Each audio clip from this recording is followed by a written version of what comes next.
Hello everyone, it has been a while since my last video. About 2 months, I would say.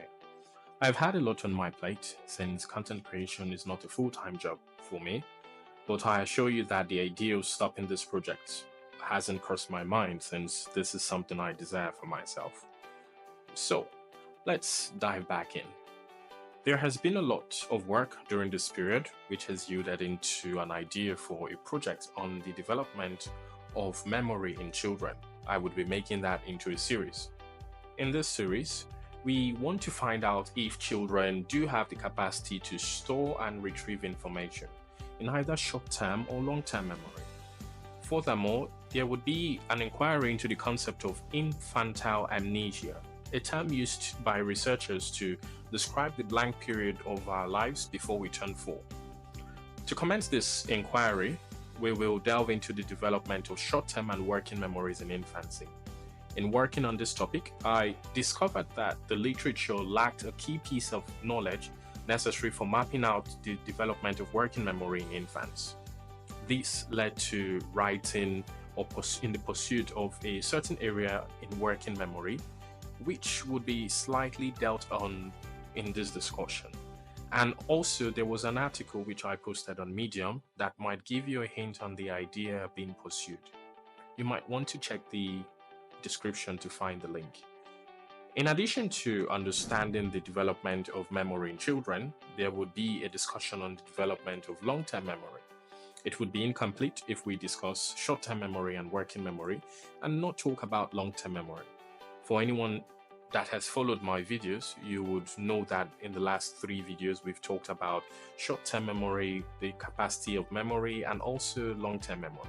This part of the series is my favorite since I would be putting forward hypotheses in relation to episodic memory in children and the requirements that I think are necessary for the development of episodic memory to be mapped out in infancy. The idea is purely speculative, and as there is more research done in this area, there would be future updates, takebacks, or even evidence to support the claims I will be making. There is also the question of the relationship between semantic and procedural memory, which I would like to touch on. My aim is to investigate which system might be foundational to the emergence and the development of the other. I would be exploring existing literature to identify a consensus on the development of implicit memory during infancy. Would we define early reactions to environmental stimuli as implicit memory? If not, at what point do implicit memories emerge, and are they a prerequisite to the storage and recall of future semantic memories? Additionally, I seek to examine the interplay between these systems, that is, semantic and implicit or procedural memories. What role does semantic memory play in the encoding and retrieval of implicit memories? And conversely, how does implicit memory influence the processing and retrieval of semantic knowledge? By addressing these questions, I hope to contribute to a deeper understanding of memory systems and their developmental interdependence. We have previously highlighted the different states of consciousness associated with the different components of long-term memory.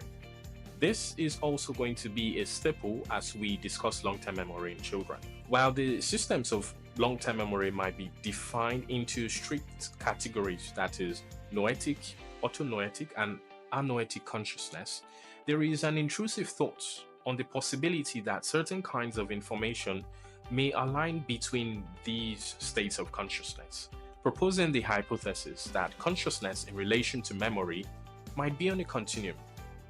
This might explain the interrelationship between the components of long-term memory. There is a portion of this project that leaves me unsure about including into this series, particularly the aspect related to false memories. I may end up doing it as a separate video, but in our previous videos, it has been hinted that memory is infallible, and because of the possibility of errors in the retrieval of episodic memory, aspects of personal memory could be distorted because of a variety of factors. Personally, there is special interest in the role of subsequent recollections of the same episode and how this might affect the veridicality of the original memory, an answer I do hope to find by the end of this project. I may have spoiled the entire series, to you unknowingly, I don't know, with the intention of getting you interested. I'm sure you can tell that the upcoming project will be packed with a whole lot of information. If you're excited, stay tuned. It is a joyride. And welcome back to the Cognitive Nomad.